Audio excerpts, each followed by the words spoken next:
bienvenidos. Este mensaje se llama No más excusas. No más excusas. ¿Cómo se llama ese mensaje? No más excusas. Una de las cosas que nos sucede mucho es que nosotros todo el tiempo ponemos pretextos, ponemos excusas. ¿Qué significa excusa? Excusa significa pretexto, disculpa, justificación y evasiva. Eso significa excusa, ¿sí? Los que están tomando nota: pretexto, disculpa, justificación y evasiva. Nosotros los seres humanos, realmente algo que hacemos todo el tiempo, casi todo el tiempo, es justificarnos demasiado. Nos justificamos casi para todo, ponemos muchas excusas y ese es un muy mal hábito. Diga conmigo, es un mal hábito. Es un mal hábito estar colocando excusas todo el tiempo. Vamos a ver qué nos dice la palabra en el Salmo 143, en el verso 2. Salmo 143, en el verso 2. Lo voy a leer en la Reina Valera 95. Mira lo que dice: no entres en juicio con tu siervo, porque no se justificará delante de ti ningún ser humano. Escuchen lo que dice el Salmo. No entres en juicio con tu siervo, porque no se justificará delante de ti ningún ser humano. Y esto nos dice el salmista. Claramente podemos entender por esta palabra que aunque nos gusta justificarnos y dar excusas todo el tiempo, ante Dios no va a poder ser así. No nos vamos a poder justificar delante de Dios. No nos vamos a poder justificar delante de Dios. Muchas gracias, amor. No nos vamos a poder justificar delante de Dios. Es un deporte nacional a veces justificarnos. Ay, hoy ¿por qué llegó tarde? No, es que lo que pasó fue que esto, fue que lo otro, quitaron la luz, quitaron el agua, en fin, y nos inventamos excusas a veces. ¿Sí? Y ahora algo que nosotros tenemos que ver hoy vamos a ver dos aspectos acerca de las excusas, ¿sí? Recuerda que este mensaje se llama No más excusas. El primer aspecto que vamos a ver es respecto a las excusas, que tiene que ver con el maltrato a las personas, ¿sí? Las excusas que tienen que ver con el maltrato a las personas. En días anteriores acompañé a mi madre a un procedimiento que le hicieron, un procedimiento sencillo, y allí había una persona pues aparentemente muy educada, ¿cierto? Pero estaba queriendo alborotar a todos los que estábamos ahí. No, es que como así, y yo llegué y que no, que me tengo que esperar y que no sé qué y que cuál y que esto y que lo otro, y mejor dicho, toda una revolucionaria la señora, ¿sí? Aunque muy decente, pero muy revolucionaria. Y lo que yo pude entender es que la señora llegó tarde a su cita, ¿sí? Llegó tarde. Entonces le dijeron que como había llegado tarde, para no perder la cita, pues tendría que esperar porque ya habían pacientes en fila y que en el primer huequito que hubiese, ahí la metían. La señora estaba molesta. No, ¿cómo así? Es que no, yo no me voy a dejar maltratar. Y estaba molesta. Y yo decía, qué tremendo que lo único que ella está omitiendo es que llegó tarde a su cita. Eso no lo dijo ahí en la sala donde estábamos todos en espera, ¿sí? La excusa era, no, ¿cómo así? Es que no, me tienen que atender y me tienen que atender.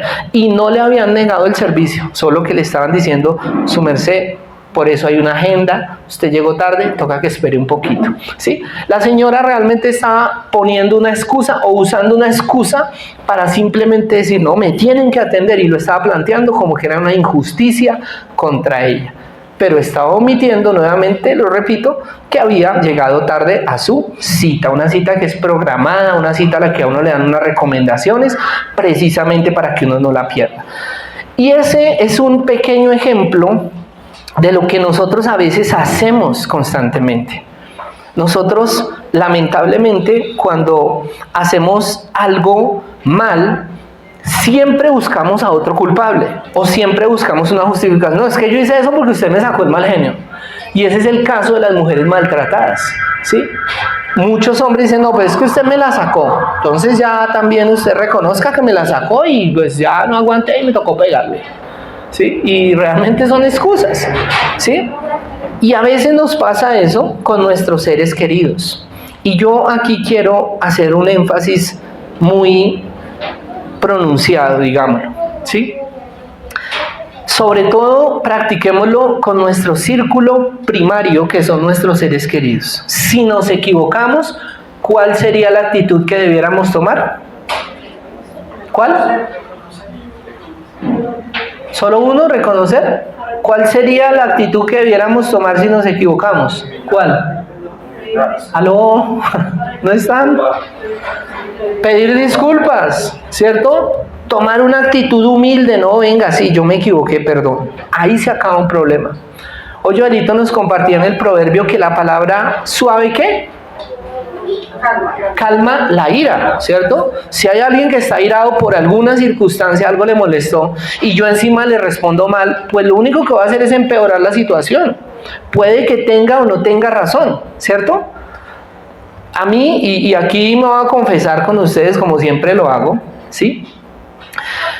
A mí, si hay algo que me moleste, son las excusas, sobre todo en mi casa. Yo las excusas afuera me las aguanto, porque pues sí, yo no puedo dirigir a otro barco, pero mi barco no me gustan las excusas, ¿sí? Ahora, claro, a veces hay una excusa válida, hay un argumento válido, ¿sí? Pero cuando a veces pasa algo, hay un atropello y la persona pasa de la excusa al cinismo, yo eso no lo tolero. ¿Qué es el cinismo? Porque a veces podemos ser nosotros muchos cínicos. Realmente, suena duro, pero así puede ser. Podemos estar actuando cínicamente con otro. La embarramos nosotros, pero el otro es el que tiene que cambiar. Es usted el que tiene que cambiar, es usted el que tiene que cambiar. Y hoy ese proverbio que nos explicaba Joel, nos decía claramente que la palabra suave aplaca la ira, es como un incendio y como si la palabra suave lo extinguiera, ¿sí? Pero si yo le doy una palabra más fuerte, ¿qué pasa con ese fuego?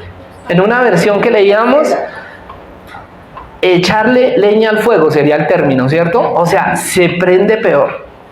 Y entonces ahí nosotros tenemos que reconocer, por eso hago un llamado en nuestro primer círculo, que es nuestra familia. Si yo me equivoqué, yo tengo que pedir perdón. ¿Amén? ¿Qué debemos hacer si nos equivocamos? Pedir perdón. De verdad, reconocer, porque siempre estamos en un forcejeo. Si yo tengo la razón, si el otro tiene la razón, ¿quién tiene la razón? ¿Y saben quién tiene la razón? Aló, no se distraigan. ¿Y saben quién tiene la razón? Cristo. No se distraigan, no se pierdan del tema. ¿Quién tiene la razón? Cristo. Por eso hay un texto que dice: la mujer esté sujeta al hombre como conviene en el Señor. A mí esa parte me gusta. Como conviene en el Señor. No como le conviene ahí al Señor de la casa, no, como conviene en el Señor, ¿cierto? ¿Y cómo conviene en el Señor? Si nuestro Padre es un Dios de justicia, ¿cómo sería? Justamente. Conéctese, por favor, con lo que estamos meditando. Si es como conviene en el Señor, ¿cómo es el carácter de nuestro Dios? Justo. Entonces tiene que haber equilibrio ahí, ¿cierto? No es que siempre el que se equivoca es otro, el que se equivoca es otro. Y eso lo ve uno mucho en los hogares. De verdad que pasa, y yo quiero recomendar de manera especial. Yo le he dicho a mi esposa, porque yo soy un mortal como cualquiera de los que estamos aquí o nos están viendo, y a mí a veces se me suben los tacos también, ¿sí? Entonces, cuando a mí se me suben los tacos, como que algo me molestó, y viene la excusa, no, pero es que esto, pero es que lo otro, pero fue que, cuando lo único que podemos decir es, sí, qué pena, se me pasó, ya, bueno, listo. Entonces yo peleo mucho contra las excusas, porque tengo 2 varones en la casa que están siendo formados, y yo no quiero que el día de mañana ellos vivan a punta de excusas en su trabajo, en la universidad, porque las excusas ante una responsabilidad no sirven de nada. En una organización, ¿qué sirven? Los resultados. Por eso nos van a medir a los que trabajamos en alguna empresa, en alguna organización, los resultados. De hecho, los que ponen un negocio, ¿qué es lo que mediría ese negocio?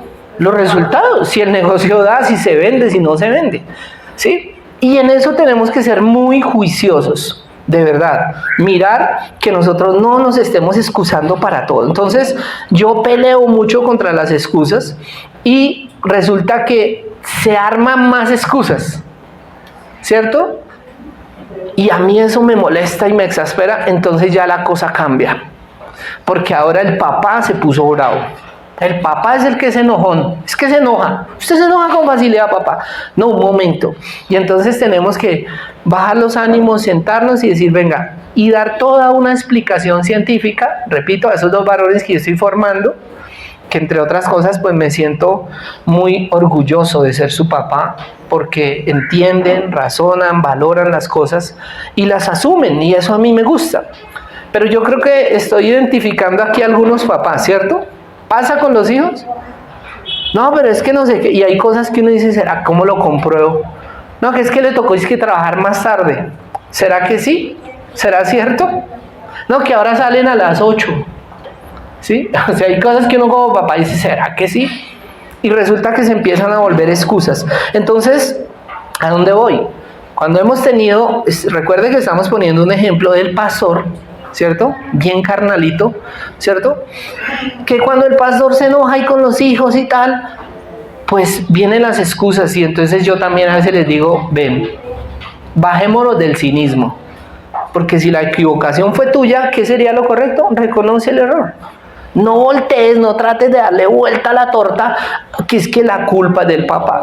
Y yo sé que a veces pasa entre las parejas, ¿cierto? Que son discusiones interminables, un pulso ahí, a ver que no, es que usted no, pero es que usted también. Y entonces, cuando lo que tenemos que hacer es perdonarnos. Y yo les decía un día, en el ejemplo que estoy poniendo, pongo mi ejemplo porque yo no conozco cómo serán sus vidas realmente, ¿cierto? Yo le decía a mi esposa y le decía a mis hijos, si a uno algo lo molesta, porque le puede pasar, lo único que yo espero es un abrazo, hasta sin palabras, un abrazo. Ya, eso a mí me dice, estoy contigo, tranquilo, esto se va a solucionar, ¿sí? Y ese es un consejo para todos, no es un consejo para Moni y Daniel y Joel, porque estoy poniendo mi ejemplo, no es un consejo para todos, ¿cierto? Si hay una frustración, yo a veces he visto a mi esposa, de pronto está malita, no sé, está en sus días del mes y entonces, y yo le doy un abrazo. Tal vez yo no puedo cambiar eso, excepto orar, pero ese abrazo le está diciendo, te amo, eres importante para mí, tranquila, estamos con estos 2 días, estamos, ¿cierto? Recuerden los casados, que ya no decimos sus brasieles, no, nuestros brasieles, ¿sí? ¿Están de acuerdo los casados? ¿El Señor está de acuerdo? Sí, amén. Entonces, cuando tenemos un hogar, ya son nuestras cosas. Me sorprendió que cuando nos casamos, a uno le dicen, en las buenas y en las malas, decide usted, acepta a esta mujer, en las buenas, en las malas, en la riqueza, en la pobreza, sus bienes eran los de ella. Y al pastor se le olvidó mencionar que las deudas que ella traía ahora serían mis deudas. Y las deudas que yo tenía también. ¿Sí? ¿No les pasó? A mí me pasó. Y la sorpresa fue grande después. ¿Cuánto debes? Tanto, no, y yo tanto. Uy, ahora estamos, no alcanzó lo de la luna de miel. Entonces es nuestro asunto. Y lo que quiero ilustrar con esto que pareciera tonto es interesémonos en esas personas que viven con nosotros, son nuestra familia. No esperemos a que esté en un ataúd, no esperemos a que Dios no lo permita, esté en unos cuidados intensivos para decir, yo no le dije que lo amaba, yo le hubiera pedido perdón. ¿Ya para qué? Es en vida, amén. Regalemos flores en vida, regalemos una serenata en vida, regalemos un abrazo en vida. Ya querer abrir un ataúd para sacar a alguien y darle todos los besos que en la vida no le di, ya. O poner 50,000 frases, vuela alto, esto y lo otro, o sea, no, era ahí en vida se pudo, ya después la persona no tiene contacto más con este planeta. Entonces, tenemos que dejar de justificarnos tanto, amén. Los hijos, los jóvenes que están acá, si en algún momento ven a sus papás cansados, que a veces los papás no lo decimos, ni la mamá ni el papá a veces dice, me siento cansado, me siento como enfermo, no lo hacemos. Pero qué rico cuando viene un abrazo de ese hijo para decirle como que acá estoy. Yo le decía siempre a mis hijos desde pequeños, y a mí me encanta abrazar a los niños así chiquitos, porque esos abrazos confortan. ¿Nunca te ha dado un abrazo a un niño pequeño? Ellos tienen una energía espectacular, hablando de su forma ¿cierto? Tienen su corazoncito limpio, lleno de esperanza. Yo le decía mucho a mis hijos, dame un abrazo, que tus abrazos me fortalecen. Y estaban chiquitos y todavía lo hacen. A mí eso me encanta, así que tomamos esto y lo guardamos en el corazón. ¿Listo? ¿Amén? Bueno, entonces en ese primer aspecto, Romanos capítulo 2, verso 1, Romanos capítulo 2, verso 1, lo leo en la Reina Valera 60, dice, el justo juicio de Dios. Y ahí dice, por lo cual eres inexcusable, oh hombre, quien quiera que seas tú, que juzgas. Pues en lo que juzgas a otro, te condenas a ti mismo, porque tú que juzgas haces lo mismo. A mí me encanta lo que expresa el Espíritu Santo a través del apóstol Pablo acá, porque está diciendo el justo juicio de Dios. ¿Los juicios de Dios cómo son? Justos. Él es un Dios de justicia. Y nosotros, sus hijos, nos tenemos que parecer en eso, en el ser justos. Amén. Ser correctos en las cosas. Y aquí el Espíritu Santo a través del apóstol Pablo dice, por lo cual eres inexcusable. O sea, delante de Dios no nos funcionan las excusas. Yo puedo llegar al trabajo tarde o lo que sea, o cometer un error y tratar de cubrirlo y maquillarlo, y a lo mejor pasa, ¿sí? Pasó ahí el informe, eso maquilladito ahí, pasó. Ya quedó aprobado y por ahí quedó archivado. Listo. Pero yo no voy a poder justificarme delante de Dios. Eso lo tenemos que tener claro. Y en este punto quiero decir algo. Es doloroso cuando en este tiempo estamos en un periodo, de acuerdo a lo que nos dice la palabra, al periodo de la gracia. ¿Cómo se llama ese periodo? La gracia. De la gracia. Es decir, es cuando dicen, se va a cerrar la puerta, ¿sí? Pero bueno, está bien, vengan y sigan, vamos a dejar 2 horas más, en 2 horas cerramos la puerta. Ese es un periodo de gracia, ¿sí? Estamos en un periodo de la gracia, no nos podemos excusar. Ahorita hay muchas excusas para buscar a Dios. Ven, mira, te invito a la iglesia. No, ves que a mí eso de las iglesias, no, los pastores todos son unas porquerías. Y yo siempre digo, levanto la mano y digo, perdón, no son todos, no son todos. No son todos, siempre lo digo, ¿sí? No, pero es que yo ahorita me toca esto, me toca lo otro, yo tengo allí, yo tengo acá, y yo veo a Dios diciendo, vengan, vengan, vengan, estén a cuentas, limpien el corazón, empiecen un proceso de sanidad. Ahorita vamos a hablar un poquito de eso. Entonces acá dice, por lo cual eres inexcusable. ¿Quedó claro eso? Amén. Dice, oh hombre, quien quiera que seas tú que juzgas, pues en lo que juzgas a otro te condenas a ti mismo, porque tú que juzgas haces lo mismo. Y ahí hablamos del deporte que yo acabé de mencionar, ¿cierto? Poner excusas o criticar a todo el mundo. Son todos los demás los que tienen que cambiar. Yo no tengo que cambiar, mi vida es perfecta. Esa es la postura de todos los seres humanos. Que cambia ya fulano, yo no, yo ando bien, mi vida está perfecta, que cambie usted, que cambie usted, que cambie usted, que cambie usted, pero yo no voy a cambiar. ¿Sí? ¿Entendemos eso? ¿Estamos de acuerdo ahí? Veo caras largas. ¿Estamos de acuerdo? Eso es lo que pasa, de verdad.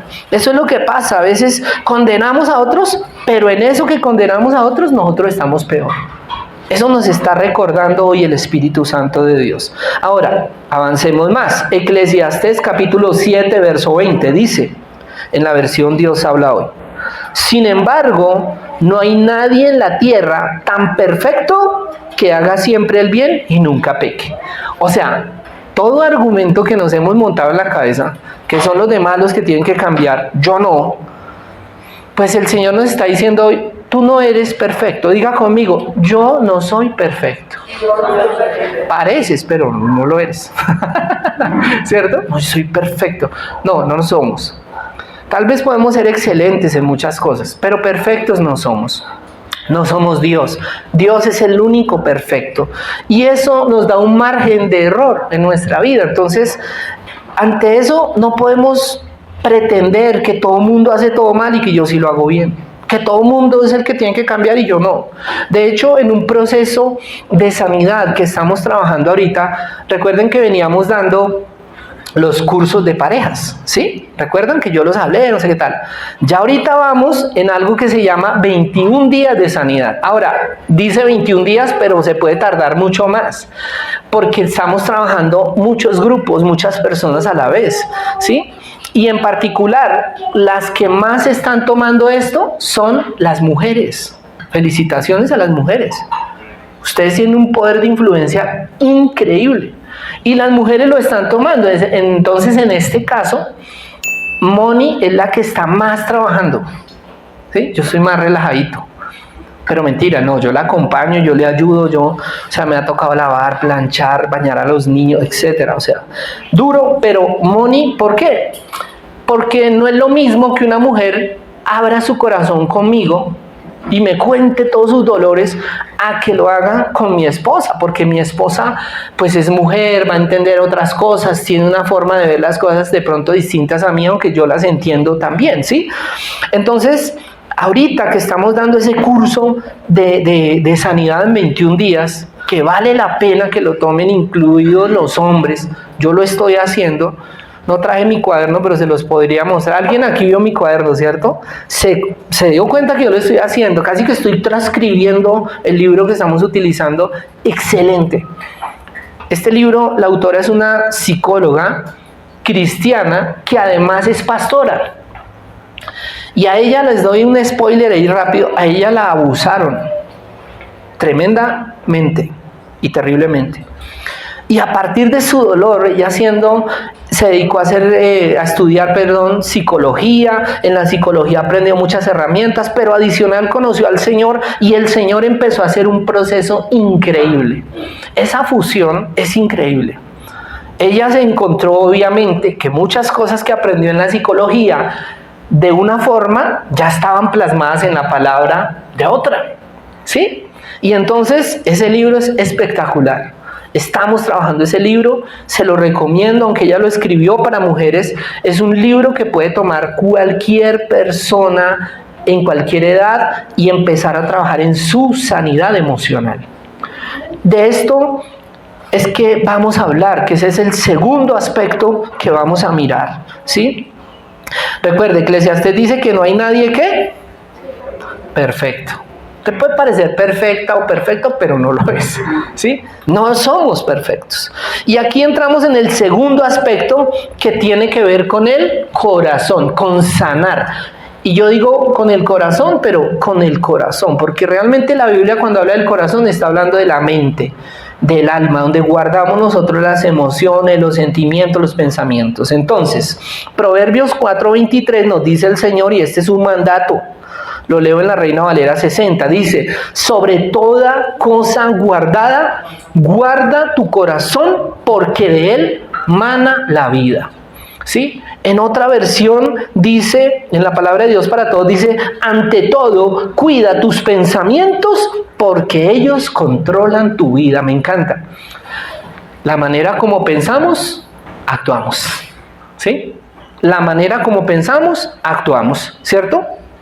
La manera como pensamos, actuamos. Entonces, si en mi vida yo tuve la falencia de mi papá, pongo mi caso porque no conozco el de todos y pongo ese ejemplo. Yo no tuve mi papá, lo conocí, lo he mencionado cientos de veces, ¿cierto? Lo conocí a los 7 años, normal, un señor ahí, normal. De pronto me encariñé más con mi tío que estaba allá, como que él se interesó más por mí, chévere. Y ya a los 11 años vuelvo a ver a mi papá, vivimos con él 3 años, hubo una noche de avivamiento y hubo un hermanito, pero luego pues ese hermanito murió, ¿sí? Lamentablemente, se llamaba Oscar Orlando, mi hermanito, tendría más o menos 30 y algo años. Y resulta que luego mi papá se enferma y se muere. Esos años fueron oscuros para mi mamá y mis tíos porque muere mi abuelito, muere mi abuelita, muere mi papá, muere mi hermanito. Bueno, eso fue uno tras de otro. Eso fue una temporada horrible. Yo recuerdo tener como 12, 13 añitos y ir en un lugar, inclinarme y llorar porque yo veía a mi mamá muy mal, ¿sí? Pese a la edad que tenía. Entonces, conozco a mi papá, ya, se murió y como que pues es normal, me dio más fuerte como la muerte de mi abuelito, ¿sí? Porque mi abuelo, pues yo sí compartí con él mucho tiempo y resulta que eso generó un vacío en mí. Entonces, escúcheme, no se pierda esto. Entonces, cuando yo conozco de Dios, bueno, algo que marcó mi vida o que la caracterizó durante esos años de juventud, de adolescencia y de preadolescencia, adolescencia y de juventud, es que yo no me ceñía a ninguna autoridad, a ninguna, porque yo no tenía una figura de autoridad clara. Las autoridades que yo veía era un tío que quería mucho, mis primos con los que compartía y trataban de enseñarme cositas buenas por ahí, y un primo que me dijo estudie, termine su bachillerato, yo lo quiero mucho, y si nos ve le envío un beso, lo quiero mucho a él. Y entonces yo hasta lo molesto, le digo, usted es mi papá, le digo yo, ¿sí? Y dice, no, que yo respeto mucho a su mamá. Entonces, ese primo, yo lo quiero mucho porque él me mentoreó en ese momento, pero como no tenía era una autoridad de vez en cuando, un profesor, yo me paraba de una clase y me salía perfectamente si no me gustaba y punto, y de malas. Y entonces, claro, el no tener a mi papá no me dejaba ver a una autoridad claramente. Cuando conozco de Dios ya tenía un plan para mí y me puso un pastor que era más riata, así autoritario, marcho. Yo soy una melcochita comparado con él, de verdad. No, él era tremendo. Era estricto, pero súper estricto, en especial conmigo. Y yo decía, es que yo creo que él me odia. Pero no, era Dios formándome mi carácter, porque yo no me le sujetaba a nadie. Un día que trabajaba con un tío, él me alzó la voz y le dije, no, yo no tengo por qué aguantar. Salí y me fui y dejé botar ese trabajo. Y me la pasaba de casa en casa, donde un tío, donde otros tíos, no sé qué tal, no me enseñaba nada. Eso, para ilustrárselo, es la conducta que se desarrolló en mí por el faltante de mi papá. ¿Entendemos eso hasta ahí? ¿Sí? Entonces, y eso nos generó inconvenientes incluso de casados, porque a mí a veces me daba tristeza. Y Mónica decía, ay, pero usted se pone triste por nada, se párese. ¿Recuerdan que le dije cómo ella me despertaba? Moni se ríe así. No, mentiras, Mónica es muy cariñosa. Ustedes vieran. Pero, claro, yo me ponía triste y ella como, ay, es ese segundo que está deprimido, ¿qué es lo que le pasa?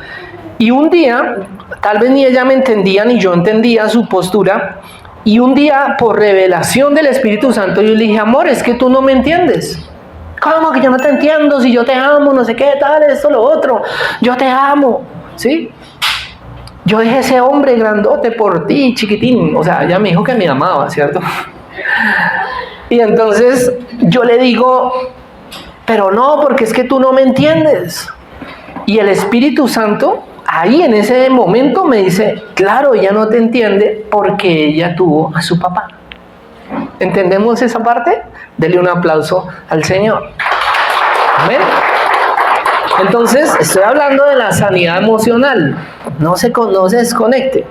Entonces, claro, estábamos peleando los dos ahí como un par de ciegos, dándonos duro, porque no entendíamos. Claro, ella no me podía entender realmente y ella lo reconoció después. Mónica es muy pila. Dijo, amor, ¿sabes que tú tienes razón? Sí, claro, yo tuve mi papá de hecho es un referente para mí en muchas cosas, tú no lo tuviste. Y ahí ya encontramos un punto de conexión, ¿sí? Ahí ya nuestro matrimonio se volvió más bonito, más chévere.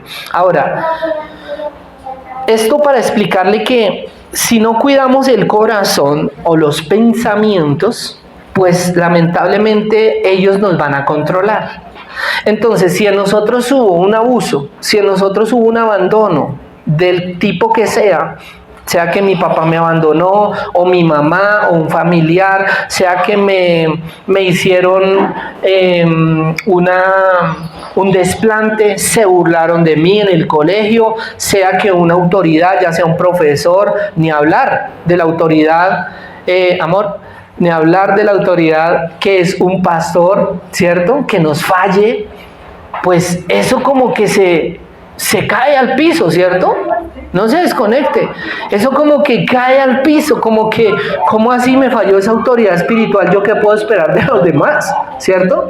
Que se supone que es una persona pues espiritual, que está con Dios, ¿cierto? Personas que dicen, yo no quiero ir a iglesias. ¿Por qué no? Porque son los pastores, son lo peor. Y entonces yo les digo, mira, perdón en nombre de los pastores.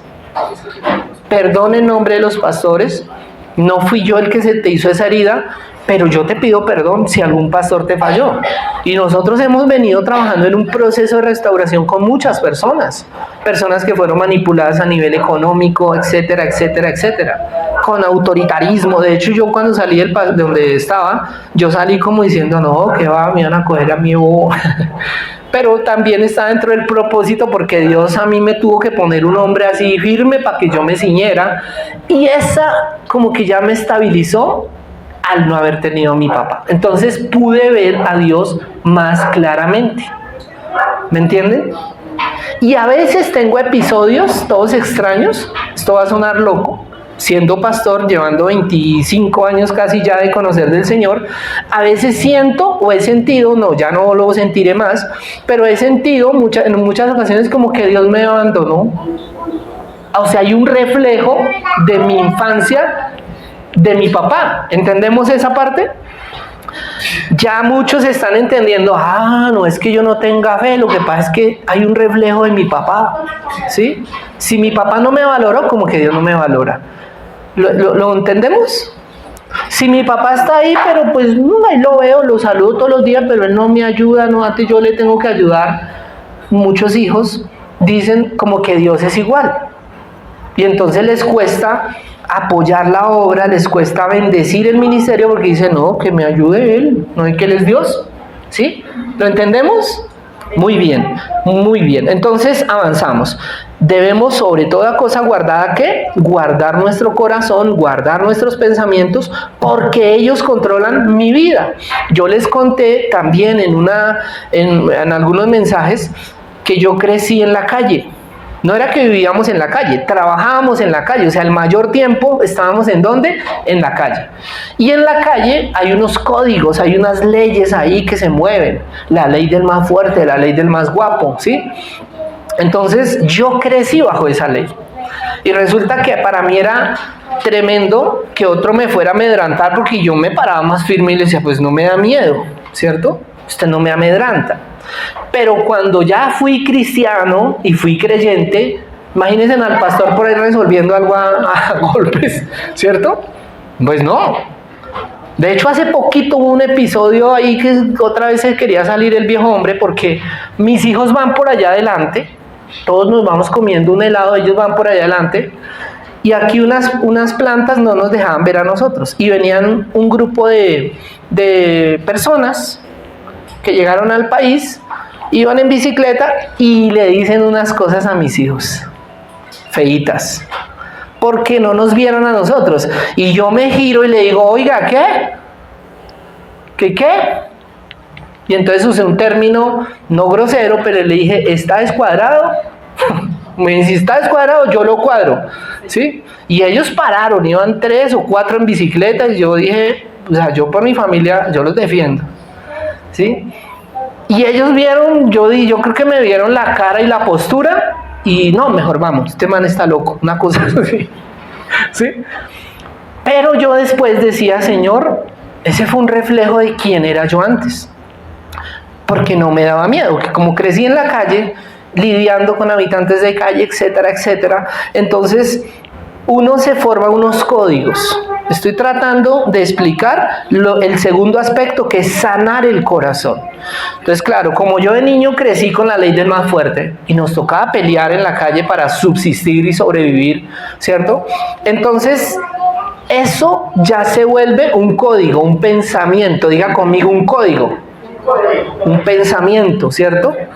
Muchos de hecho les dieron el mismo código de niños. El que pega primero, mi hijo, pega 2 veces. O sea, como quien dice, si usted lo van a tocar, ¡ta! Así nos enseñaron a muchos. Y eso se vuelven códigos. Y esos códigos, sin darnos cuenta, psicológicamente, aparecen en escena muchas veces. Entonces yo, ya cuando trabajaba, creamos una pequeña empresa, yo iba al comercio, yo salía a veces del comercio 7 de la noche porque tenía que esperar a que nos pagaran en un comercio muy informal. Ahora le pago, pase más tarde, venga cuando esté cerrando, etcétera. Y me pagaban y yo salía, y recuerdo alguien me dijo, uy, no, pero porque allí me conocían como pastor, imagínese eso. Pastor, no se vaya a ir tan tarde, usted con esa plata de pronto lo atracan, y lo atracan. Mejor dicho, el que me quiera atracar tiene que pelear mejor que Mike Tyson, les decía yo, ¿no? Erradamente. Porque ese tipo de pensamiento puede atraer el peligro ciertamente. ¿Entendemos eso? Y para esa temporada, un amigo que aprecio mucho, que ya estaba liderando, de hecho él nos reemplazaba a los pastores en la misión donde yo trabajaba antes, él había perdido un ojito en el trabajo porque él trabajaba en el campo y perdió un ojito, perdió una vista. Él se ha metido por ahí con una persona mal, no sabíamos, y esta persona tenía a un ex esposo drogadicto, y este ex esposo un día lo fue a buscar con un cuchillo grandísimo. Él dice que iba con una lanza en la mano y llegó hasta la casa de él en el campo, y él lo ve que viene de lejos con el único ojito que le sirve, ¿cierto? Y él dice, no, el tipo viene armado, y él sacó una escopeta de esas de Fixto, por allá que era del abuelo, la cargó de todas maneras como para ahuyentarlo, pero cuando el tipo viene y se abalanza contra él, de los nervios él le dispara. Y prácticamente esa persona se muere. Y entonces este amigo mío, que es una historia real, va para la cárcel. Pero ¿cómo así? Era cristiano, amaba al Señor, estaba sirviendo, ya estaba haciendo sus pinitos en el servicio con Dios. ¿Qué pasó ahí? Pues que apareció el reflejo de ese viejo hombre. Estoy tratando de dar este mensaje con plastilina, porque quiero que lo entendamos. Y entonces él va a parar a la cárcel. Cuando yo hablo con él, digo, hermano, ¿qué pasó? Me dice, no, yo me asusté mucho. Y yo dije, no, Yuntán, ¿cierto? Como para que se asuste, y resulta que se lo pegó mal por los mismos nervios y él muere. Entonces, ahí yo en ese tiempo estaba haciendo una transición, salgo del ministerio donde estaba, y uno de los pastores a los que yo me ceñí en ese momento, que fue de mi autoridad, a la que le iba a rendir cuentas, que era el jefe de mi esposa antiguamente, él me citaba a las 7 en punto de la mañana, porque él llegaba a las 6 a su oficina, allá arrancan a las 8, pero él llegaba a las 6. Entonces había un campito ahí, me atendía a las 7, y yo recuerdo esa vez que él me sienta y me dice, siéntate, chico, que eres costeño, chico, siéntate, te voy a contar una historia, chico, tal. Y él oramos, y él me empieza a contar que a un pastor que había retirado un dinero, lo siguieron 2 asaltantes y lo asaltaron con un arma de fuego. Pero el pastor en su otra vida, o en su vida pasada más bien, en su vida pasada había sido karateca, era instructor de karate. Entonces los desarmó, les hizo 2, 3 llaves, los desarmó, y uno de ellos sacó otra arma, y el pastor, por defenderse, mató al delincuente que tenía un arma de fuego. Y este pastor entonces, ¿ahora para dónde? Para la cárcel. Y eso, habiendo pasado lo de mi amigo que les conté, y esa historia, él no me dijo nada más. La reunión con él ese día fue esa historia que me contó, y oramos. Fue el Espíritu Santo diciéndome, segundo, esos códigos anteriores ya déjalos. Si no, tú serás el tercero allá para la cárcel, seguramente. Porque yo andaba pensando, no, conmigo que no se meta, porque yo no me meto con nadie, pero que no se meta conmigo, porque sí, códigos, pensamientos. Por eso dice la Escritura que ante todo cuidemos los pensamientos, porque ellos controlan nuestra vida. ¿Eso es claro para nosotros? No tengo afán en terminar el mensaje, no quiere decir que nos vamos a quedar hasta tarde, sino que este mensaje puede llegar a tener incluso una segunda parte, porque me interesa que nosotros desconectemos, escúcheme bien, desarticulemos lo que traíamos. Y por eso estamos ahorita dando ese proceso, voy a usar la palabra proceso, de sanidad para todos los que lo quieran, ¿qué? Tomar. Próximamente habrá un seminario que ya lo estamos trabajando, que es para solteras. ¿Dónde están las solteras? ¡Una bulla! Eso, muy bien. Estamos preparando un seminario excelente para que esas solteras se preparen, mejor dicho, para su príncipe que les va a llegar. Listo. Avanzamos. Por allá una dijo amén desesperadamente. Listo. Seguimos. Salmo 147:3, lo cito en la Dios habla hoy. Dice: Él sana a los que tienen roto el corazón. ¿A los que tienen qué? Y venda las heridas. Y yo me tomé el trabajo de tomar 3 versiones. Mira lo que dice. Él sana a los que tienen el corazón y les venda las heridas. Los que tienen el corazón roto. Esa es la versión Dios habla hoy. La Reina Valera contemporánea dice: el Señor reanima a los descorazonados y sana sus heridas. Qué bonito, ¿no? Y la tercera versión, que es en la traducción en lenguaje actual, dice: Dios sanó las heridas de los que habían perdido toda esperanza. Y esto nos caracteriza, amados hermanos, a los que tienen el corazón roto. Yo venía con mi corazón roto. Y claro, sintiendo esa falencia de mi papá, me refugié en una mujer cuando ya me hice hombre, ha tenido novias y toda la cosa, pero me refugié en una mujer específicamente, y ese refugio en esa persona buscando su amor, porque tal vez uno tras de otro golpe, por mis mismos códigos, mi mismo pensamiento, ¿cierto? Fui a dar en los brazos de una mujer que dijo que me quería y yo ahí me enredé. Y ahí pasó mucho tiempo. Y me enredé y ese fue mi refugio, que eso es lo que pasa cuando hay vacíos en el corazón. Entonces, si es una mujer, se refugió en un hombre, y de ese hombre puede ser hasta una mala elección, pero entonces ese vacío nos hace movernos ahí, o viceversa, ¿cierto? Entonces, otra vez se me rompió el corazón. Ya venía yo con el corazón roto varias veces, ¿sí? Adicional, y esto casi se me olvida mencionarlo, claro, mis hermanitas tuvieron que vivir una vida tal vez más dura que la que me tocó a mí. Yo siempre tuve mi mamá. Ellas chiquitas tuvieron que estar en casas de trabajo, porque fue el primer trabajo que le dijeron a mi mamá: métalas en casas de familia. Las metió allá, y mis hermanas sufrieron mucho de chiquiticas, muchísimo. Entonces había una contrariedad entre mis hermanas y su único hermano varón. Y adicional, dicen que yo me parezco mucho a mi papá. Ahora que me dejé la barba, más todavía, ¿sí? Él era bien guapo, ¿sí lo ven? Entonces, claro, mis hermanas, obviamente ya todo esto sanó, veían en mí un reflejo de ¿quién creen? De papá. Pero adicional, veían al hijito menor, chiquitito, allá, ese sí es el consentido, ese sí lo quiso la mamá, él sí está todo el tiempo con la mamá. Y mis hermanas cuentan, voy a tomar el atrevimiento de contarlo, con el permiso de ellas, que ellas trabajaban en esas casas de familia, llegaba el momento de su descanso, y mi mamá, por estar trabajando, ya iba en la noche, cuando ya se había acabado el día de descanso, así que las saludaba, le daba un piquito y sigan trabajando. Entonces ellas se frustraban porque no podían estar con la mamá. Entonces, inconscientemente asociaban a mi papá conmigo, pero adicionalmente él sí lo quiere y a nosotras no. Yo no lo había entendido, y lo he venido entendiendo en esos procesos de sanidad. ¿Me entienden eso? Entonces yo por mucho tiempo dije: mis hermanas no me quieren.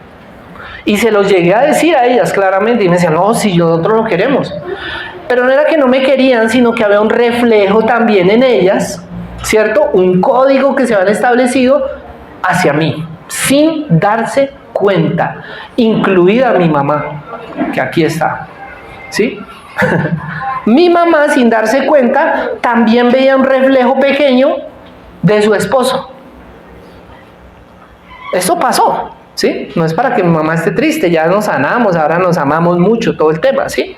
Pero estoy dando vistas, pequeñitas pinceladas, para que podamos entender la importancia que debemos tener al trabajar en un proceso serio de sanar el corazón. Amén. Denle un aplauso al Señor. Entonces dice claramente que a los que tienen roto el corazón les venda las heridas, los sana, a los que están descorazonados, dice que los reanima. Habla como de resucitar, ¿cierto? Porque cuando nos han herido el corazón, si fue una mujer, ¿qué decimos? Si fue una mujer, ¿qué decimos? Todas las mujeres, ¿qué? Son iguales.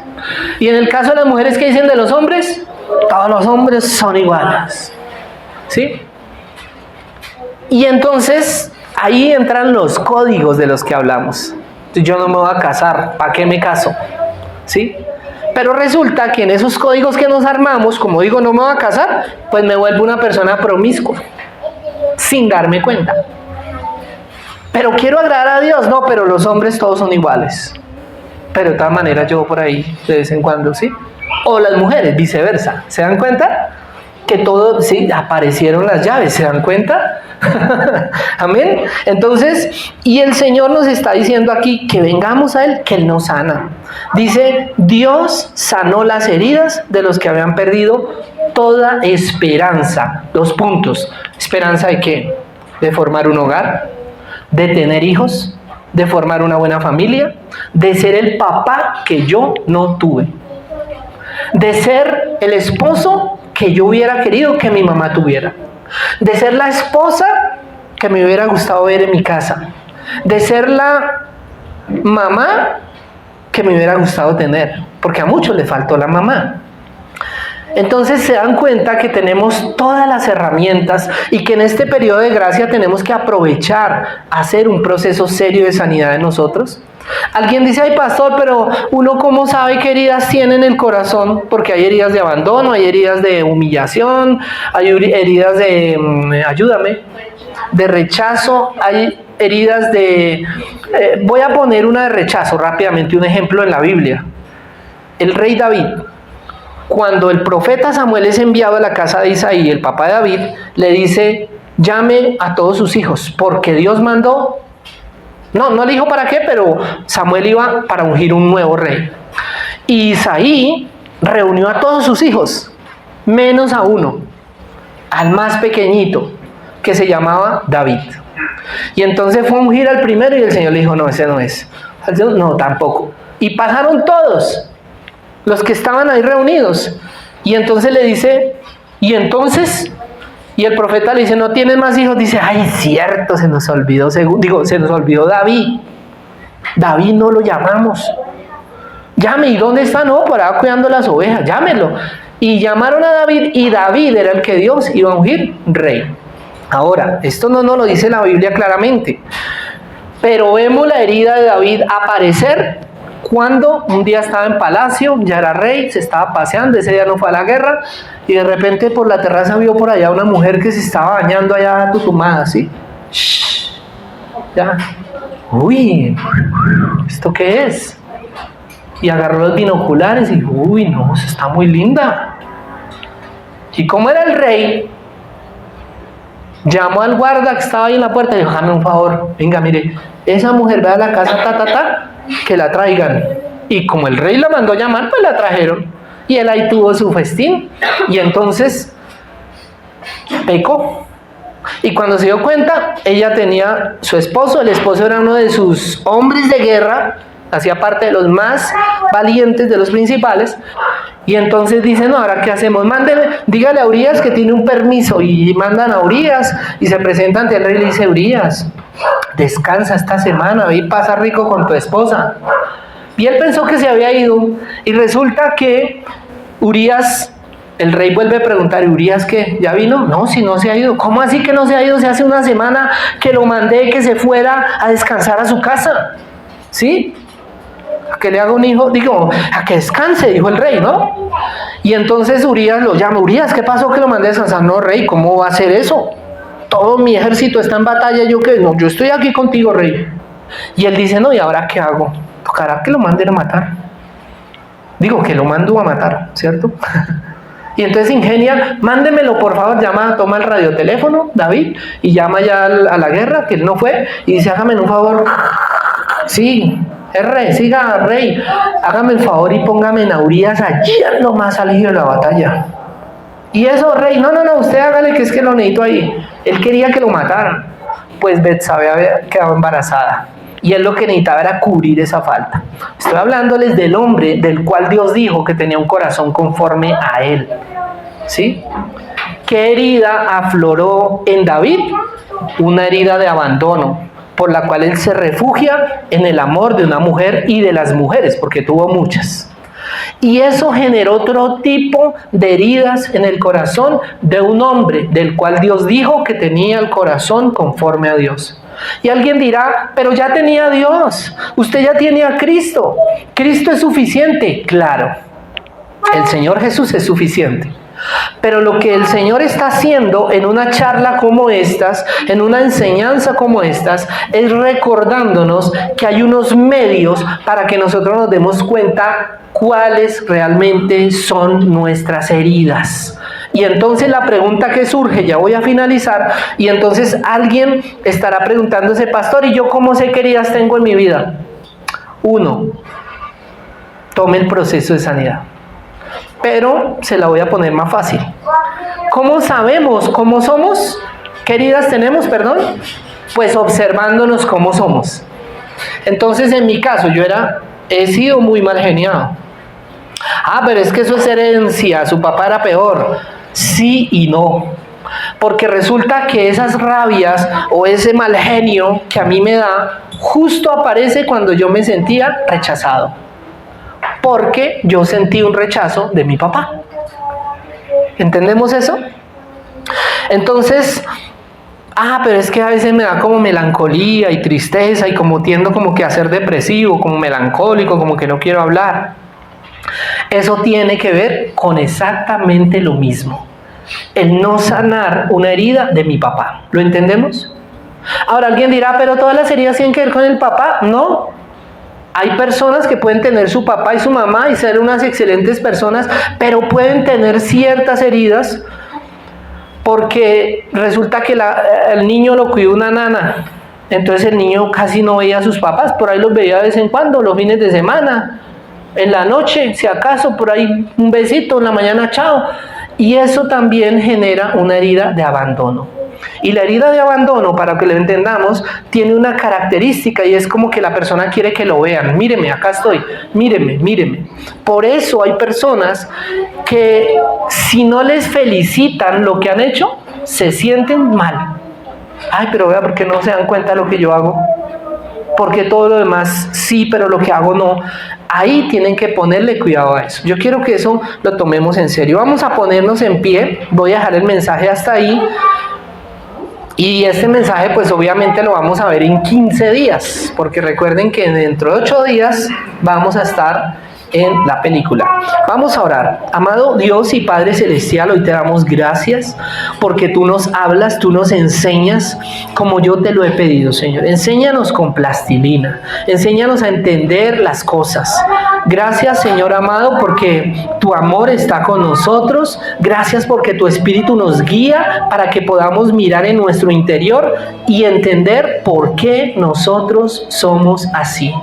Te pedimos, perdónanos y ayúdanos, Señor, a sanar clara y correctamente, entendiendo que si no sanamos, esas heridas van a aparecer más adelante, incluso en nuestros hijos. Te damos gracias y yo oro también por las personas que nos están viendo para que puedan tomar esta palabra y entenderla, incluso si ya te sirven, si son ministros. Te amamos y te adoramos, Señor, y te damos todo el honor, toda la honra y toda la gloria y la alabanza a ti, Padre, a ti, Hijo y a ti, Espíritu Santo. Amén y amén. Dale un fuerte aplauso al Señor. Y nos despedimos de los que nos están viendo. Los amamos. Bendiciones.